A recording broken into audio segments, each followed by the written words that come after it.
What's up, everyone? Thank you for listening to the Whatcast. Mike, we're going to talk about one of my favorite things. I think you can call it a variation on the creature of the Lumberwoods, maybe of the medieval type, but we're gonna talk about bestiaries. Bestiality? I mean, you did say your favorite things, and I know you enjoy shark fucking. Are we doing a shark fucking episode finally, Mateo? How did I not see that coming? What's happening here? These are a few of my favorite things. Bestiaries. For those that aren't familiar, a bestiary is a book, a compendium, a concise collection of information pertaining to a body of knowledge. In this case, animals and fauna, kind of like the encyclopedias of the time, right, Mike?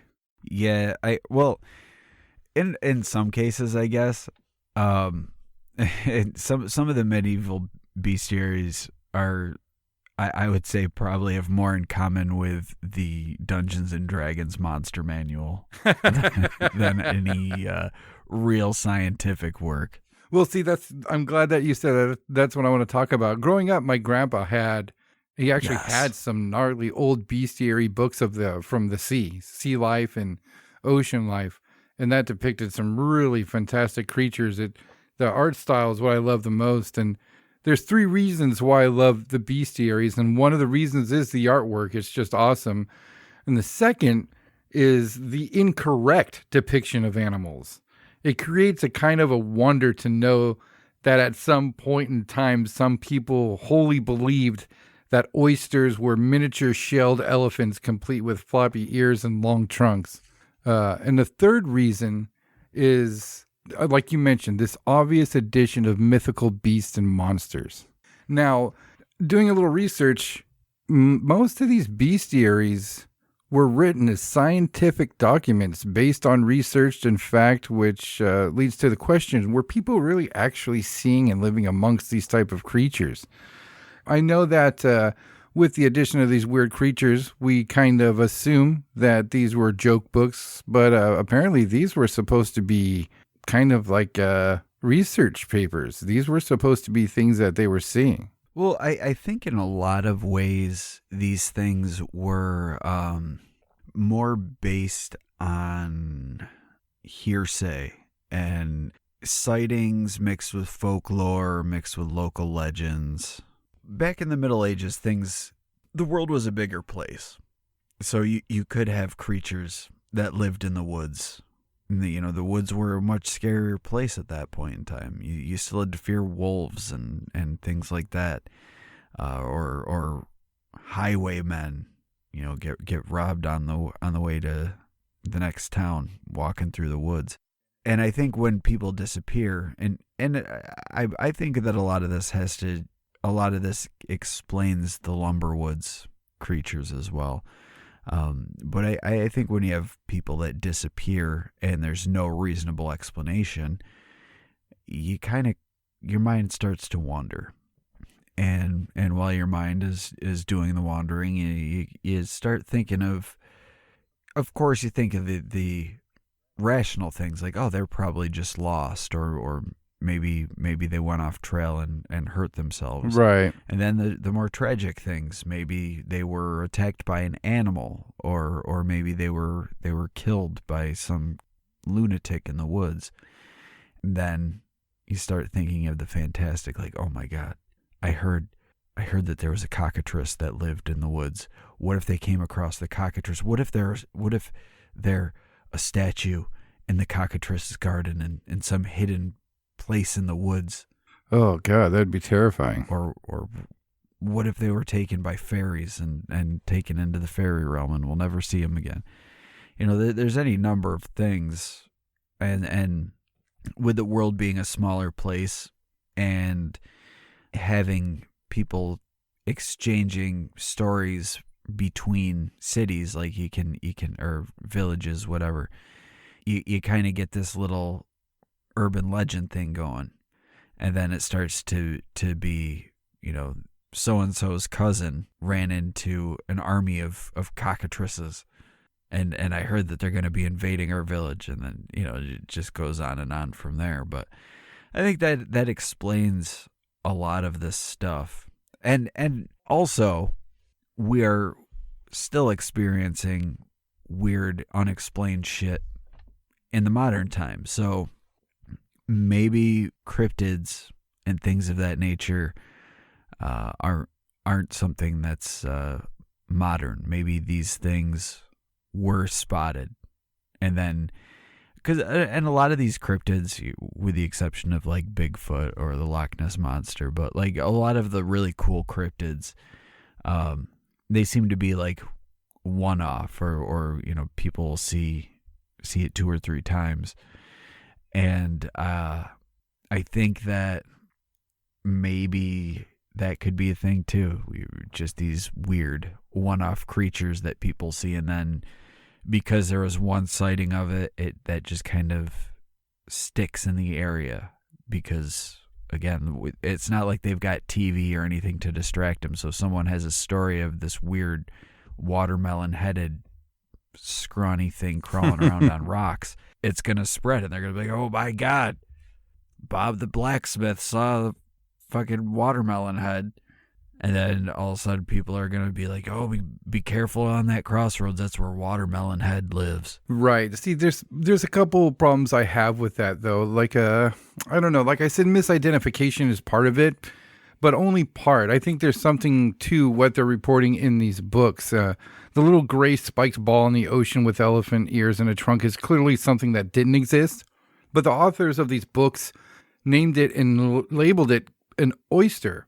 So most likely, this depiction was made by someone who has never actually seen an oyster, but rather heard of it described in a second, third, fourth, or 10th hand account. But I think there's a little bit of a separation from the Lumberwood stuff and this stuff. These books, these writings, these papers were done in, I guess, in the name of exploration. And with that in mind, with discovery in mind, the Lumberwoods reported supposedly what they saw the last time we covered that shit. I mean, my opinion on that stuff, it changed a little bit after coming across, a book called Always Lie to Strangers and finding out that was pretty much a pastime for these Lumberwoods people. But for me, these are written with other animals that exist. They're not just books about monsters. These are books about animals. It's like the first editions of National Geographic almost to me. They're not just reporting on cockatrice or fucking hide behinds and stuff like that. These books are like, this is a fucking lion, this is a fucking horse, this is a fucking elephant, and they're called horse, they're called lion, they're called elephant. The fact that they're sprinkling in just a few of these things, I mean, and some of them, I mean, these bestiaries have been written since the first fucking century. And some of these creatures appear throughout history in these bestiaries. I don't know. I think that just lends a little bit more to it. Of course, I want to believe all this shit. We want this to be true. We always do here at the Whatcast. But I something about natural animals being mixed into this stuff, and the fact that these papers were written with exploration and discovery in mind says a lot. I mean, it could be, again, where it's, because think about medieval Europe. Like, let's just say medieval Britain. The people that live there are very, very, unless they're super rich and want to go on a long journey on a ship, likely never going to be seeing a lion or an elephant, but they've heard the descriptions of it. So they're writing this book based on the descriptions of an eyewitness encounter.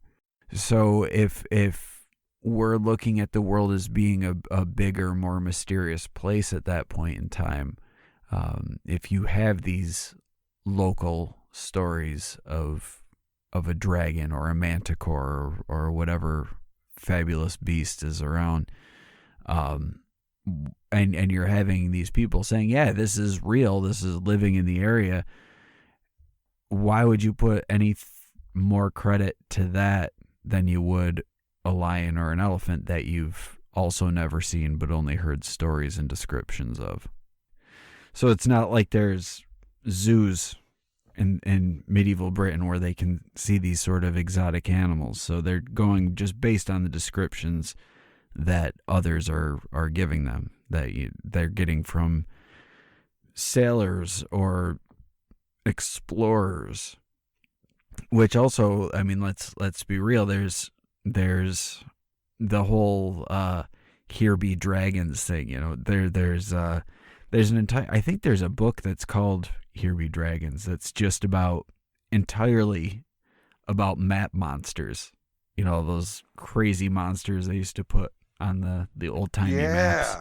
You know, like all the creatures on the maps, those are they're representations of things that explorers and sailors have seen. So really what they're getting, if a sailor comes back and says that he saw a sea serpent and describes the sea serpent to, you know, whatever scholar is writing this book, then he's going to take that down as being a natural creature because it's being described to him by someone who witnessed it. I think a lot more credit was given to witness testimony, and I think that there was a lot more. Well, maybe there wasn't more embellishment, but with anything, with any sort of sighting, when you're seeing something that you're not used to, especially if it's going to be something of like strange or monstrous in nature, you're going to be prone to embellishing things. You know, it's always going to be bigger or scarier or meaner looking than it actually was. Oh, that's a good point, especially if these people are trying to discover things.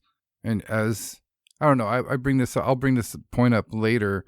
As somebody who's out to travel and discover things, you probably don't want to be reporting the same old shit that everybody else is. So you kind of, there's a good incentive to try to make whatever you came across sound better than what it was. Sure. I mean, you can just look at Percy Fawcett, for instance. Was he really seeing giant dog-sized spiders, and was it bear dogs that he was seeing? Yeah, he was reporting that well after he's established as a badass, though. Yeah. But then again, if you were a sailor or an explorer in that time period, you were 100% badass. Right. That was not an easy life. You were kicking ass and taking names. You know, that is a badass job right there. So just adding monster sightings to that, maybe it was a thing about reputation. Just see the most badass monster. Yeah? Oh, you saw a sea serpent? I sailed to the end of the earth and fought a dragon as my ship was careening over the precipice of the edge of the earth. The dragon rose, and we did battle. And in the end, I won. That's the thing, though, with Percy specifically. I think his travels and shit were just a little too modern to pull shit like that. I mean, he had other Englishmen there with him, and I wish I knew if any of them corroborated his sightings of these giant spiders and the bear dog specifically. I wonder. Yeah, I don't recall. I mean, I know that he had people that went with him, and his son was always with him. But as far as the reports of the 60-foot snake and the giant spiders and all that, I don't know if anyone was there to back up his claims on that one. But who knows? I mean, maybe he did get eaten by giant spiders instead of killed by natives. Yeah. They made a cocoon of him 50 feet up a tree, and nobody ever saw him again. That was that. Done for.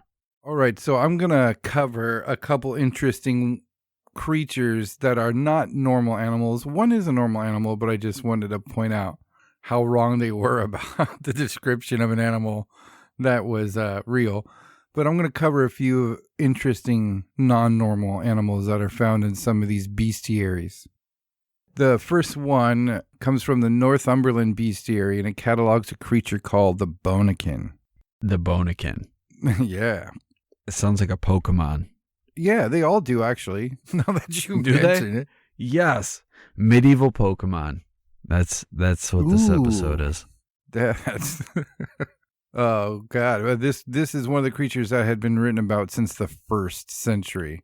And the Bonikin was described as, quote, a bull-like creature.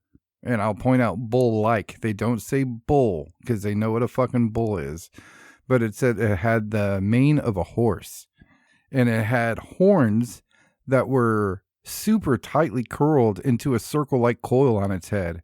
And this rendered its horns useless as a defense mechanism. So it relied on a much cooler tactic than goring its enemies to death to defend itself. Oh yeah? Oh yeah. I don't know if there is much cooler than goring your enemies to death on your horns. What could possibly be cooler than that? Oh, I'll tell you. And please do. This is another thing I kind of wanted to point out when talking about these creatures possibly being real. Before I get to this super cool kill tactic, if you're hearing about these, oh, you're leaving me hanging, you son of a bitch. I am. You son of a bitch bastard. But if let's say you're alive in the 6th century and you're hearing about these things, and I think it would probably play out much like the natives when they were shown pictures of Mokele and Bembe. It would just be something that they know about. But who would you want to be reporting this? I mean, who would be a good source for you? Sir Moore the ass kicker.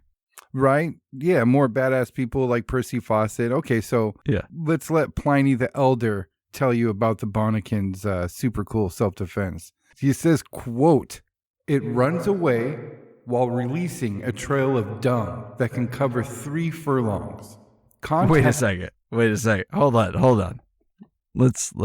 So it runs away while shitting. Yes, as you chase it. Is this its kill tactic? Yes, because contact with... To kill you with its shit? Yes, because I'll continue the quote. Contact with the dung burns pursuers as though they had touched fire. What? Yes. This is some bonkers shit right here. Right? So it runs away. It has stupid, worthless, useless curly horns. Yeah, they look like lollipops. Wow. They're like a complete circle. So it looks like a bull with a mane with lollipop headgear.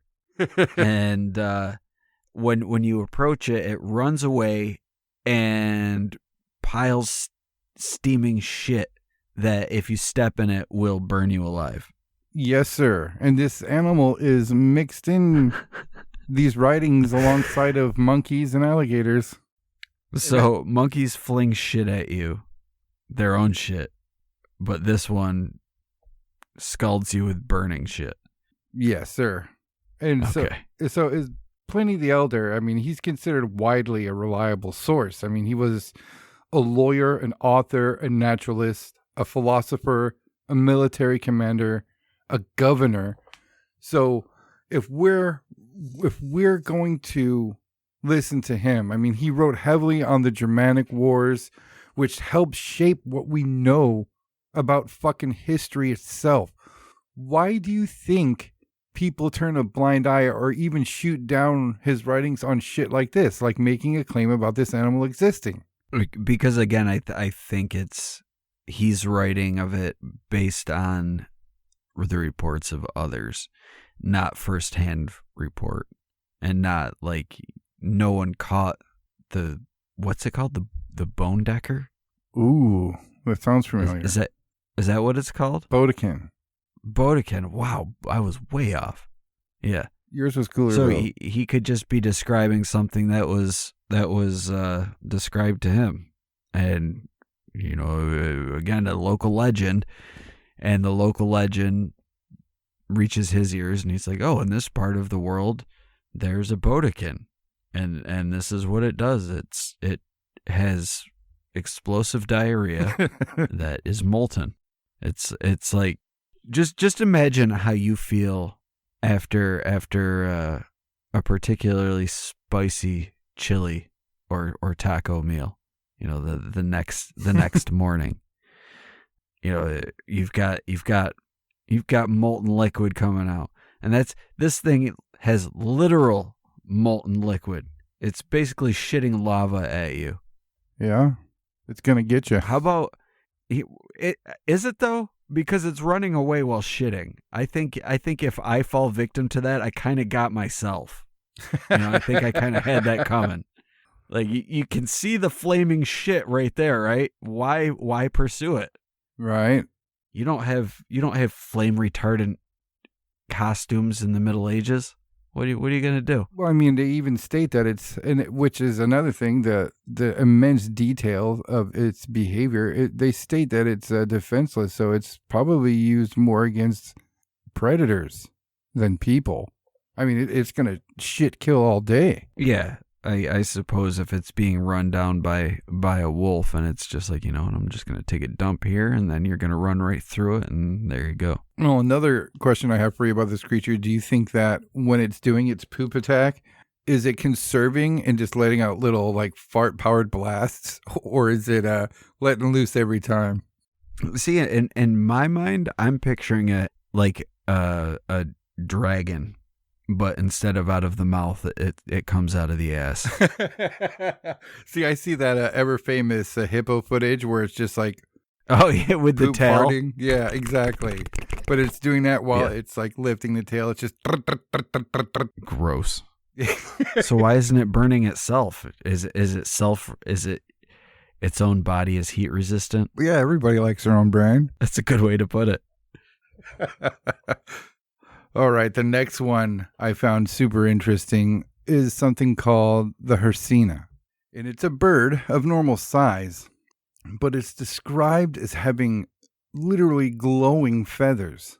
Spanish scholar and cleric Isidore of Seville describes them in his 7th century quote. Their feathers sparkle so much in the shade that however dark the night is with thick shadows, these feathers, when placed on the ground, give off light that helps to mark the way, and the sign of the glittering feathers makes clear the direction of a path. So I found that interesting because it describes humans using a byproduct of one of these beastly animals. Now, glowing feathers, I mean, how fucking cool is that? That's the glow-in-the-dark shit they have at the fucking gates at Disneyland at nighttime.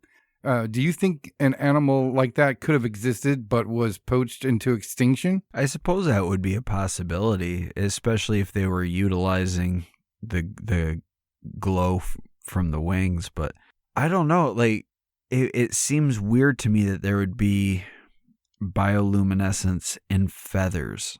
Like, usually that's something to do with like pigment in the skin. Right. So unless it was like a glowing under, but I don't, as far as I'm aware, I don't think that there are any bioluminescent birds at all. I know that there have been speculation that maybe, like, I don't know if it's pterosaur or pterodactyl or, one of those winged things were potentially bioluminescent. Right. In New Guinea, explains the that. ropin. Yeah. The ropin. Mm-hmm. Yeah. So maybe it was something like that. Maybe it was the ropin. Maybe it was just the stories of the ropin finally reached Europe. Baby ropins flying around in trees. Can you imagine how fucking useful glowing feathers would be in the 6th and 7th century? I mean, you would just want to have a glowing feather. I think those things definitely could have got fucking snuffed out for their magical glowing feathers. And I love that dude's description. He says that, they don't sparkle. They're not just brilliant. You can use these to find your fucking way home at night. They glow that much. To me, that's, again, a real thorough description. Very descriptive. I like it. Yeah, it's, I don't know. As far as feathers being things that glow, like, to me, that sounds too mystical and magical to be real. And especially since there's no other species bird that we're aware of That does that, yeah. Shares that that trait. does it. So it seems weird. All right. Well, this one I found interesting because, as I said at the start, it's such an off description of an animal that still exists today and that they were probably used to, but it's the panther. One of the most interesting bestiaries that exists is the Aberdeen Bestiary, written in the 1100s, describes them as such. Quote, multicolored, very beautiful, Multicolored. and extremely gentile. It has only the dragon as an enemy. When it has fed and is full, it hides in its den and sleeps. After 3 days, it awakes from its sleep and gives a great roar, and from its mouth comes a very sweet odor, as if it were a mixture of every perfume. When other animals hear its voice, they follow wherever it goes, because of the sweetness of its scent. Only the dragon, hearing its voice, is seized by fear and flees into the caves beneath the earth. There, unable to bear the scent, it grows numbered within itself and remains motionless as if dead. And that's supposed to be just a panther. I just love it. Started right off. Multicolored, very beautiful, and extremely gentile. Multicolored. Yeah. But then again, so do they have a separate thing for a tiger in there? Yes, they do. In the picture, oh, they do. The picture they have of the panther is a fucking big black cat. I mean, they have pictures of people standing next to it to show its size comparison. Okay. So multicolored. Maybe they're referring to the light hitting the skin. Or yeah, super black, so it shines maybe a blue or a yeah. Right. And they're also a black panther is a melanistic leopard, so they have spots as well. So maybe that's what they're talking about there. But as far as sweet smells emanating from its mouth and fighting dragons and shit, like that's the craziest panther story ever. Like that sounds like an 80s metal cover right there. Just a fucking panther and a dragon fighting with fire and mountains in the background. Oh shit, I got some work to do. Yes, I want the show art for this to be an 80s inspired album cover. Dude, what I'd do for an airbrush. Shit. I know, I was going to say, do you have an airbrush? I know how to use one. I wish I did have one. And a van to Put paint it on. Yeah. Maybe a wizard on one side. Yeah. But gentle, I mean, that's just so weird. Maybe we just pissed them off over the centuries long enough for them to eternally hate us. They saw us kill off all the other animals around. They're like, you know what? Fuck you guys. We were cool, but no, not anymore. Now you can't come near me, and if you do, I'm going to swipe your throat out. Yeah, exactly. We now know what every panther is saying when it meows when it looks at a person. Yeah, I hate your guts. You killed all of my woodland friends. You can just fuck off and die now. I used to have flower breath. Yeah, we probably killed off all the panthers with the sweetest breath to make shitty perfume. Oh no, it's way cooler than that. They adapted. It's cooler than that. Oh yeah, they finally fought back, and their mouths turned into nasty carcass stinkholes after eating so many humans in revenge. It buried their forest-scented pie holes. Yeah, I could see that. That's probably correct. One of the last ones I have that I wanted to cover, it had an interesting name. It caught my eye. It's called the Yale, like the college. And I wonder if the college. I wonder if this is their mascot. But this one's a common mention in most bestiaries. All depictions are the same for the most part, and it's no matter what. It's all black. It is horse size, not a horse, but horse-like. It did walk on 4 legs, so it's horse-like in that sense. But the depictions of it, it's not horse-like in appearance, other than it's walking on 4 legs. It's a very weird-looking thing. The sides of its head house long, protruding, down-sloped, quote, tusks, not horns, tusks. And he can control these tusks individually. and move them around like little probies. What? Yeah. He's got customizable mouth parts. Yeah, well, they're on the sides of his head. They're like under the ears. So head parts. Yeah, it's weird. So he's like a Swiss Army head. Swiss Army head. Right. Let's see here. I got a quote about the Yale from the Bestiary here, and it says, quote, "The horns are not fixed but move as the needs of fighting require. The Yale advances one of them as it fights, holding the other back so that if the tip of the first is..." So it's strictly designed for fighting. Oh, yeah. There's like his fencing tusk. But it says folding the other back so that if the tip of the first is damaged by a blow, it is replaced by the point of its second. So it will kind of do a Nate Diaz jab and then pop with the right hand, stab you to death with its little head hoof. And if you break one off, it's like, ha, got this one. Exactly. He'll just follow it up with that right with it. And stab you in the heart. So he does a little stick and move there with his head sticks. That's pretty cool. But I wonder if that's like what they named that college after, this weird creature. That'd be a cool Easter egg. Right? Yeah. I mean, why wouldn't you make that your mascot? Yeah. And just every time the mascot comes out, you just put its horns in different places. I'm pretty sure Yale has a fencing team. I wonder if they're called the Yales. I wonder if their little logo's a creepy little monster. The Yale Yales. The Yale head poker team of fighters. Maybe. Yeah, they think that the other colleges think that they're facing a regular college fencing team, and all of a sudden all these fucking monsters with horns on their faces come out. You don't stand a chance, motherfucker. We're the Yales. Yeah, you don't want to fuck with the Yales. Nope.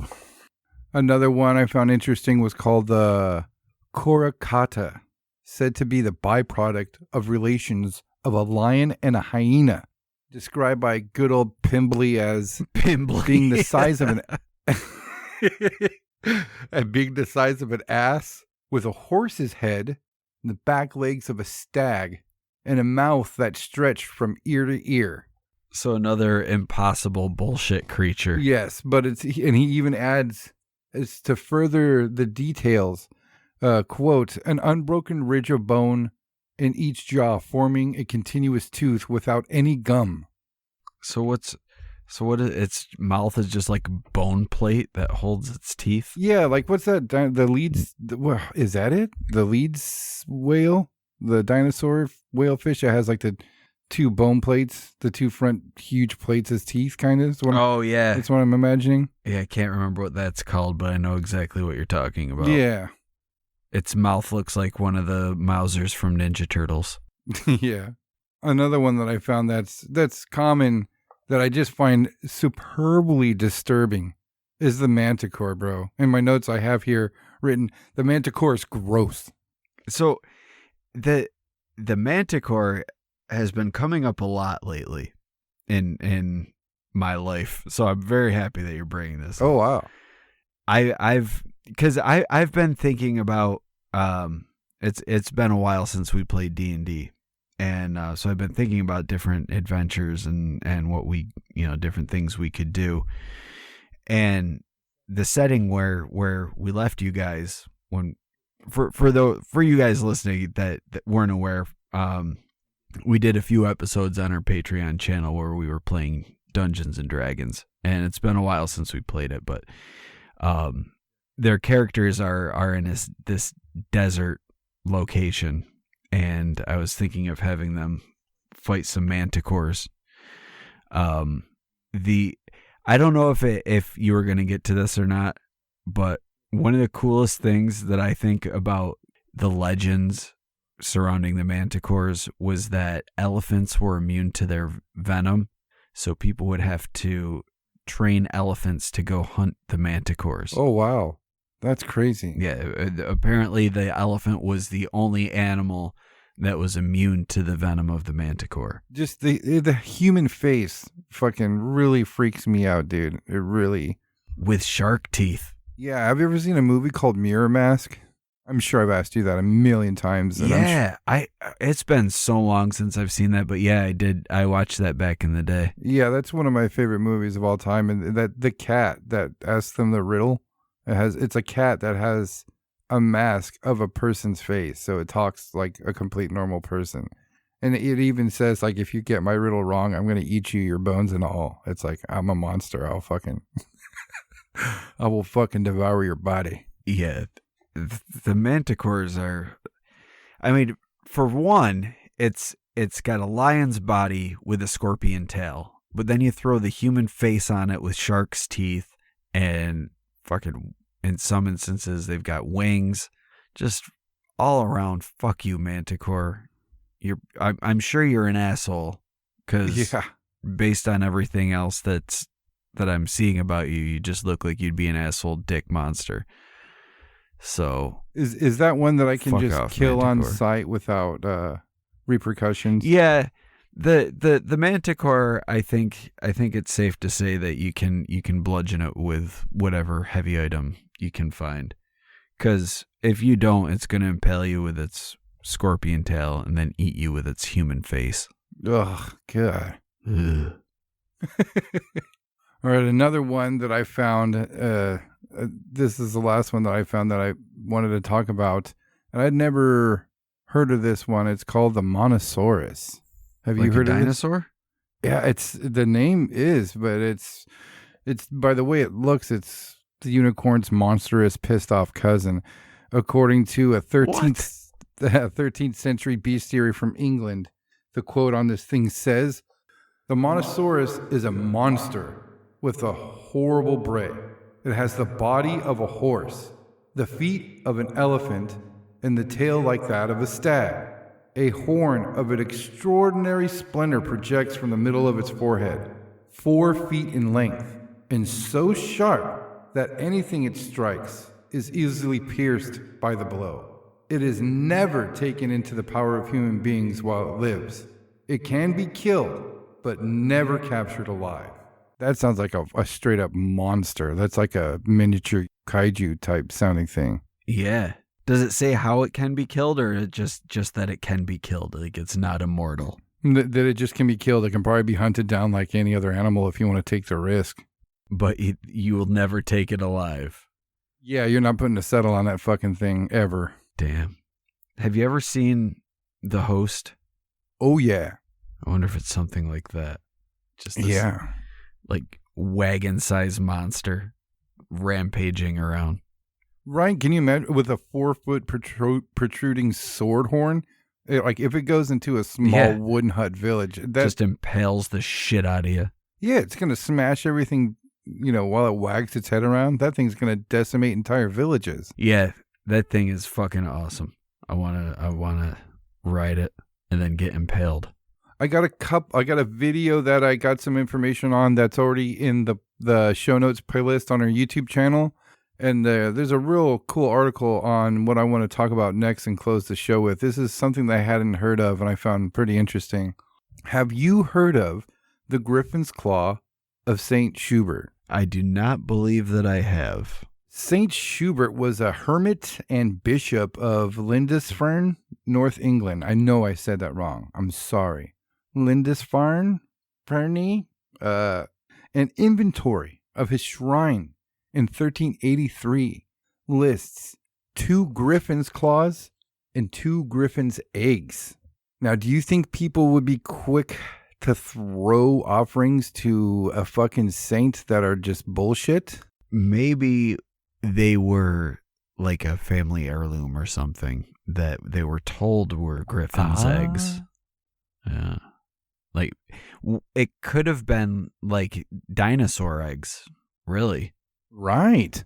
It's interesting that you said that. One ended up in the collection of a dude named Sir Robert Cotton, which I think we're going to have to do an entire show about this dude, and something that dudes at this time would collect. They would call them cabinets of curiosities. And these dudes would try to collect the weirdest shit they could to be as cool as they could. And they say that goes back a long way. They say that these claws probably ended up there and offered to the shrine by somebody who had that like an heirloom, like you're saying, something that was passed down to them. But I want to look more into Robert Cotton and these cabinets of curiosities, but it eventually ended up at the British Museum when it opened. It was put there instantly. There's supposed to be one at the Braunschweig Cathedral, and it has supposedly been there since 1906. And there's actually a picture of this thing, Mike. And I'm going to send it to you to get your opinion on it, because I think it's pretty fucking cool looking. Like if I was somebody around at that time and you told me that this was a Griffin Claw, I might believe it. Well, yeah, that's a pretty cool looking claw there for it. I mean, how big it looks. I mean, that has to be a pretty big fucking animal for that thing not to be curling back up and hurting it. Well, I mean, there's not really any context for size. Like, there's nothing to compare it to. Yeah, it could be like 4 inches long for all we know. It's just on a plain blue background. But honestly, what it looks like is an overgrown dew claw of some animal. Well, it's maybe I know about it, the size comparison, because I know what it actually is. It's been examined since. Now, okay, all right. I want you to look at that picture and flip it upside down. It's the horn of a, what do they call it, an ibex, mountain goat type thing. What's it called? Oh, an ibex? Yes. Oh, yeah, I see it. It's an ibex horn. So, but just flipping it upside down like that, I was like, whoa, what is that? Because I saw a lot more pictures and they have it in a case and it's big. It's really big. So I was like, what could that be? And just putting that metal spur at this, at the start of it while it's turned upside down like that really makes it look like it's a claw. Yeah, it's definitely all about the angle. But the eggs, I don't know. That's a good point. They could have had some fucking dinosaur eggs that they were holding on to. Yeah, I would say that's most likely what it would be. Probably dinosaur. I'm surprised are they still around? Like, are they on display or anything? There's a great article I found on this, and I'll put it in the show notes, that explains a lot in very few words about who probably put them at the shrine, when they appeared there, who smuggled them out of the shrine and brought them to England, or brought them to the Cotton family, the names of the people who got the second one, where they ended up, a bunch of really interesting stuff. But that was the only thing they mentioned about the eggs, is that they were on this list, of this inventory list. Yeah, so I wonder if it's like a hidden away private collection, and that's why they don't want, because you'd think that we'd be able to tell if they were dinosaur eggs, if an expert were looking at it. Maybe not back when the Saint dude died, but in modern day, I'm saying, like, right? Yeah, they'd be able to tell. How they were able to identify that that's an ibex horn, right? Now, one of my favorite writings on beasts and the like the things what we're talking about, is the Travels of Sir John Mandeville. Have you heard of that one? No, I'm not familiar. This is a travel monologue written in 1357. So trusted and revered, good old Christopher Columbus studied them in preparation and inspiration for his travels of, quote, discovery. In his notes, he mentions not only known animals, but unknown animals that we've talked about so far, and unknown people. What do you mean by that? Well, he's one of the people who, along with Plinius the Elder and a lot of other people, wrote about the Blemiers, whatever you want to call them. He described them as, quote, ugly folk without heads, who have eyes in each shoulder, with mouths rounded like a horseshoe in the middle of their chest. He also mentioned... I love the Blemiers. Yeah, me too. I love those fucking things. They're so goddamn creepy. There's some fucking tabletop game that depicts them as like an enemy you can come across, and they really sell up the tribal aspect of them, and they're terrifying. They're supposed to be like 11 feet tall too, so fuck all that. But he also mentioned a people called Monopods, and I'm sure you've seen these guys. These are the people with the one giant leg. It's not like two legs fused together. Yeah. It's just one giant leg with a giant foot.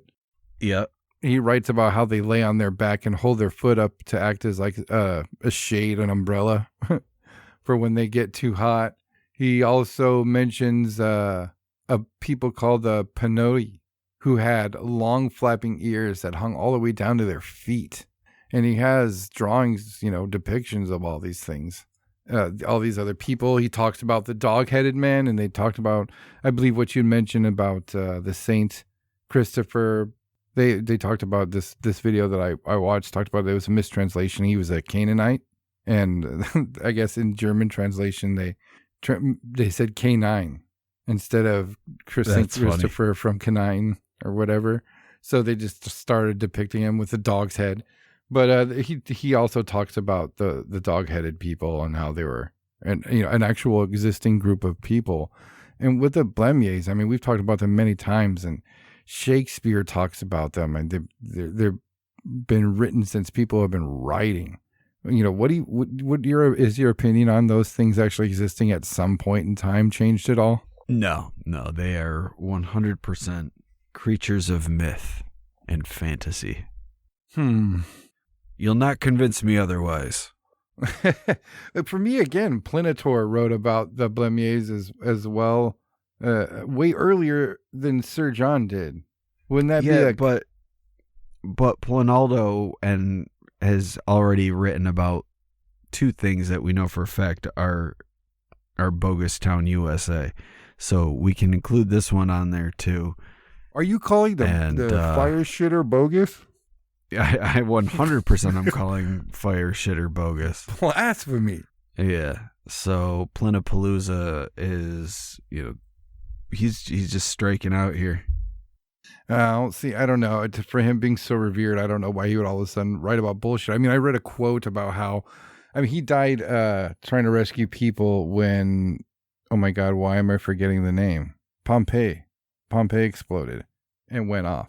And I was reading up on that, and there's this quote from his son. Somebody honored the elder through the younger, and his son replied something to the effect of, this means a lot. It means a lot to me. I know it would mean a lot to my dad, but his writings will stand for themselves throughout history. He said they'll last forever.